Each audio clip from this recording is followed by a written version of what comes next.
வணக்கம் நண்பா. நம்ம சேனலில் இணைந்த அனைத்து நல்ல உள்ளங்களுக்கும் நன்றி. அதே மாதிரி பார்த்தீங்கன்னா இந்த ஜாப்பில் வந்து பார்த்தீங்கன்னா திருவண்ணாமலையிலிருந்து ரெக்குயர்மெண்ட் 2025க்காக 109 வேகன்சி வந்துருக்குது. இது அப்ளை பண்ணுறதுக்கு நிறைய பேர் நிறைய டவுட் கேட்டிங்க. எல்லாமே இந்த வீடியோவில் நான் வந்து பார்த்தீங்கன்னா தெளிவாக கிளியராக எக்ஸ்பிளைன் பண்ணியிருப்பேன். இந்த வீடியோ ஸ்கிப் பண்ணாமல் எண்டு வரைக்கும் பாருங்கள். அப்போ தான் வந்து பார்த்திங்கன்னா உங்களுக்கு நம்ம சப்ஸ்கிரைபர் நிறைய டவுட்டு கேட்டாங்க. அதெல்லாம் என்னென்ன டவுட்னு சொல்லி நான் ஒவ்வொன்றா கிளியராக எக்ஸ்பிளைன் பண்ணுறேன். அந்த டவுட் உங்களுக்கு இருந்துச்சுன்னா நீங்கள் வந்து பார்த்திங்கன்னா அப்ளை பண்ணுறதுக்கு உங்களுக்கு பயனுள்ளதாக இருக்கும். இந்த வீடியோ ஸ்கிப் பண்ணாமல் ஃபுல்லாக பாருங்கள் நண்பா. அதே மாதிரி வந்து பார்த்திங்கன்னா சத்துணவு துறையில் எப்படா வேலை வரும்னு சொல்லிட்டு இருந்தீங்க. இப்போ வந்து பார்த்திங்கன்னா செங்கல்பட்டு மாவட்டத்தில் உங்களுக்கு ஒரு சில ரெக்குயர்மெண்ட் வந்திருக்கு. அந்த ரெக்குயர்மெண்ட் வந்து பார்த்திங்கன்னா நம்ம சேனல் வீடியோ வந்திருக்கு. பார்க்காதீங்க, பார்த்து அப்ளை பண்ணுங்கள். அப்ளை பண்ணுறதுக்கு 15 நாள் மட்டும்தான் இருக்குது. நான் டிஸ்கிரிப்ஷனில் வீடியோ கொடுக்குறேன், அதையும் செக் பண்ணி பாருங்கள் நண்பா. இப்போ வாங்க வீடியோக்குள்ளே போகலாம். தமிழ்நாட்டில் நிறைய புகழ்பெற்ற கோவில் இருந்தாலும் அதில் திருவண்ணாமலை ஒரு மிகப்பெரிய புகழ்பெற்ற கோவில். அந்த கோயிலேருந்து பார்த்தா உங்களுக்கு ஜாப்ஸ் வந்துருக்குது. இதில் ஃபஸ்ட் ஒன்று வந்து பார்த்திங்கன்னா உங்களுக்கு தட்டச்சர்னு சொல்லியிருக்காங்க. டைப்பிஸ்ட் உங்களுக்கு ஒரு வேகன்சி சொல்லி கொடுத்துருங்க. இது 10வது படிச்சிருந்தா ஓகேன்னு சொல்லியிருக்காங்க. 10வது அப்படி இல்லைன்னா அரசால் அங்கீகரிக்கப்பட்ட அதுக்கு இணையாக படிச்சிருக்குன்னு சொல்லியிருக்காங்க. நீங்கள் வந்து பார்த்திங்கன்னா நீங்கள் தட்டச்சு தேர்வில் தட்டச்சு தேர்ச்சி பெற்றுக்குன்னு சொல்லியிருக்காங்க. அதாவது வந்து பார்த்திங்கன்னா நீங்கள் தமிழ் இங்கிலீஷில் வந்து பார்த்திங்கன்னா நீங்கள் டைப்பிஸ்ட் தெரிஞ்சிருக்குன்னு சொல்லியிருக்காங்க. உங்களுக்காக சம்பளம் வந்து பார்த்திங்கன்னா 18,500லேருந்து 58,600 வரைக்கும் இருக்குன்னு சொல்லியிருக்காங்க. அடுத்து காவலர் வந்து பார்த்திங்கன்னா உங்களுக்கு 70 வேகன்சி. இந்த 70ல் வந்து பார்த்திங்கன்னா ஆண்களுக்கு 60, பெண்களுக்கு 10ன்னு சொல்லியிருக்காங்க. இதுக்கு சேலரின்னு உங்களுக்கு பார்த்திங்கன்னா 15,900லேருந்து 50,400 வரைக்கும் சொல்லியிருக்காங்க. இந்த ஜாப்க்கு வந்து பார்த்திங்கன்னா உங்களுக்கு தமிழ் எழுத படிக்க தெரிஞ்சிருந்தால் போதும்னு சொல்லியிருக்காங்க. குறுக்கா இதுக்கு வந்து பார்த்திங்கன்னா இதுக்கு 2 வேகன்சி சேம் சேலரி தான் சொல்லியிருக்காங்க. அதேமாதிரி உங்களுக்கு இதுக்கும் தமிழ் எழுத படிக்க தெரிஞ்சுதான் ஓகேன்னு சொல்லியிருக்காங்க. பண்ணை சாகுபடி செய்கிறதுக்கு 2 வேகன்சி சொல்லி கொடுத்துருக்காங்க. இதுக்கு சம்பளம் 10,000லேருந்து 31,500 வரைக்கும் சொல்லியிருக்காங்க. இதுக்கு வந்து பார்த்திங்கன்னா உங்களுக்கு எஜுகேஷன் குவாலிஃபிகேஷனே தேவைன்னு சொல்லியிருக்காங்க. எழுத படிக்க தெரிஞ்சிருந்தால் போதும்னு சொல்லியிருக்காங்க. அடுத்து உபகோயில் வந்து பார்த்திங்கன்னா பெருக்கு போகணும்னு சொல்லி 2 வேகன்சி. இதுக்கும் 10,000லேருந்து 31,500 வரைக்கும் சொல்லியிருக்காங்க. தமிழ் எழுத படிக்க தெரிஞ்சிருந்தால் போதும்னு சொல்லியிருக்காங்க. கால்நடை பராமரிப்பாளர் இதுக்கு வந்து பார்த்திங்கன்னா உங்களுக்கு ஒரே ஒரு வேகன்சி சொல்லி கொடுத்துருக்காங்க. 10,000லேருந்து 36,500 வரைக்கும் உங்களுக்கு சம்பளம் இருக்குன்னு சொல்லியிருக்காங்க. தமிழ் எழுத படிக்க தெரிஞ்சிருந்தால் ஓகேன்னு சொல்லியிருக்காங்க. உபகோயிலில் காவலருக்கு வந்து பார்த்திங்களா 2 வேகன்சி சொல்லி கொடுத்துருக்காங்க. இதுக்கு சம்பளம்னு 11,600லேருந்து 36,800 வரைக்கும் இருக்குது. இதுக்கும் எழுத படிக்க தெரிஞ்சிருந்தால் ஓகேன்னு சொல்லியிருக்காங்க. அடுத்து தொழில்நுட்ப காலி பணியிடங்கள் வந்து பார்த்திங்கன்னா தொழில்நுட்ப மின்னணுவில் வந்து பார்த்திங்கன்னா ஒரு வேகன்சி இருக்குது. இதில் 20,600லேருந்து 65,500 வரைக்கும் சம்பளம் இருக்குன்னு சொல்லியிருக்காங்க. நீங்கள் இந்த மின்னணு மற்றும் தொலைத்தொடர்பில் வந்து பார்த்திங்கன்னா நீங்கள் இன்ஜினியரிங் படி முடிச்சிருக்குன்னு சொல்லியிருக்காங்க. ப்ளம்பர் இதில் 4 வேகன்சி சொல்லி கொடுத்துருக்காங்க. இது 18,000 சம்பளம் உங்களுக்கு கொடுக்குறதா சொல்லியிருக்காங்க. நீங்கள் ஐடிஐ படிச்சிருக்குன்னு சொல்லியிருக்காங்க. அதில் அந்த துறையில் வந்து பார்த்திங்கன்னா நீங்கள் ஐடிஐ முடிச்சுட்டு நீங்கள் எங்கேயாவது அப்ரண்டிஸோ அல்லது 5 ஆண்டு வந்து பார்த்திங்கன்னா ஒர்க் பண்ணியிருக்குன்னு சொல்லியிருக்காங்க. உங்களுக்கு எக்ஸ்பீரியன்ஸ் கேட்குறாங்க. அப்படி இல்லைனா நீங்கள் அப்ரண்டிஸ் 2 இயர் படிச்சிருந்தா ஓகேன்னு சொல்லியிருக்காங்க. உதவி மின் பணியாளர் 2 வேகன்சி 16,600லேருந்து 52,400 வரைக்கும் சொல்லியிருக்காங்க.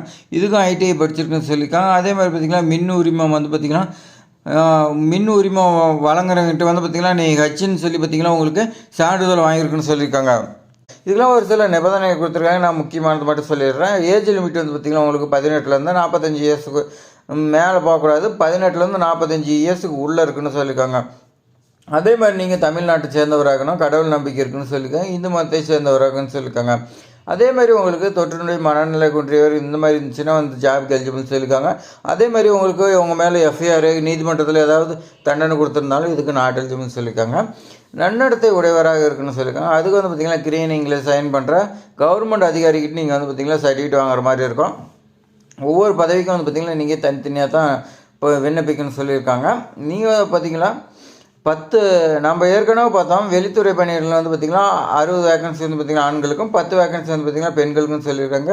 இந்த காவல் பணியிடத்தில் வந்து பார்த்திங்கன்னா இந்த விளம்பரம் வந்து பார்த்திங்கன்னா இந்த விளம்பரம் எப்போ வந்துச்சு அதுக்கு முன்னாடியே பின்னாடி வந்து பார்த்திங்கன்னா அப்ளிகேஷன் போட்டிருந்தீங்கன்னா அதுக்கு நாட் எலிஜிபிள்னு சொல்லியிருக்காங்க.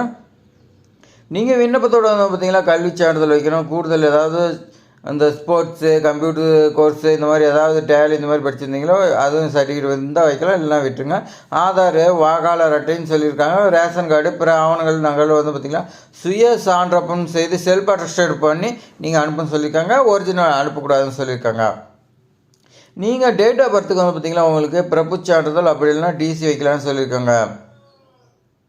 நீங்கள் விண்ணப்பதார கல்விச் சான்றிதழ் வந்து பார்த்திங்கன்னா நகல், வயது சான்றிதழ் எல்லாமே வந்து பார்த்திங்கன்னா உடல் தகுதிக்கான மருத்துவச் சான்றிதழ் நகல் மற்றும் நன்னடத்தைச் சான்றிதழ் நகல் ஆகியவற்றை விண்ணப்பத்தோடு இணைத்து அனுப்பணும்னு சொல்லியிருக்காங்க.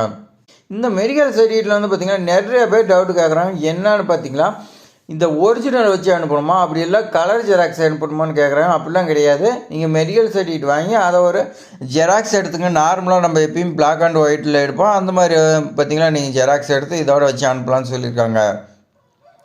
விண்ணப்ப வடிவத்தில் வந்து பார்த்திங்கன்னா விவரங்கள் நீங்கள் ஏதாவது நிரப்படாமல் இருந்துச்சுன்னா, நீங்கள் முக்கியமான இதெல்லாம் நிரப்படாமல் இருந்துச்சுன்னா உங்களுக்கு பார்த்திங்கன்னா ஆரம்பத்தில் வந்து பார்த்திங்கன்னா உங்களை நிராகரிக்கப்படுன்னு சொல்லியிருக்காங்க.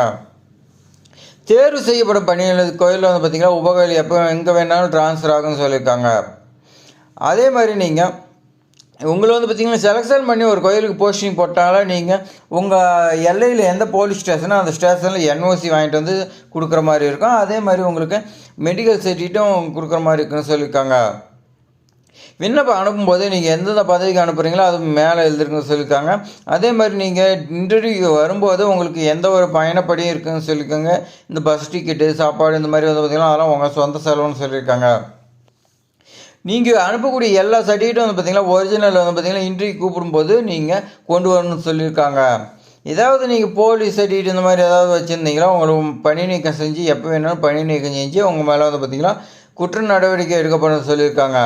நீங்கள் அனுப்பக்கூடிய எல்லா சர்டிஃபிகேட்டும் வந்து பார்த்திங்கன்னா ஒரு துறை இருக்குது, அந்த துறையில் கொடுத்து எல்லாமே கரெக்டான உண்மைத்தன்மையை வந்து பார்த்திங்கன்னா பரிசீலனை செய்யப்படும் சொல்லியிருக்காங்க.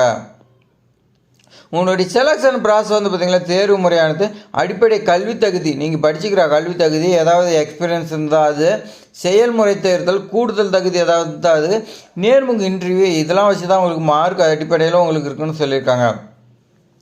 அப்ளை பண்ணுறதுக்கு வந்து பார்த்திங்கன்னா நீங்கள் இந்த வெப்சைட் கொடுத்துருக்காங்க, திருவண்ணாமலை வெப்சைட் கொடுத்துருக்காங்க, அதெல்லாம் நீங்கள் இலவசமாக டவுன்லோட் பண்ணிக்கலாம். அப்படின்னா திருவண்ணாமலை கோயிலில் 100 ரூபா செலுத்தி நீங்கள் வாங்கிக்கலாம்னு சொல்லியிருக்காங்க.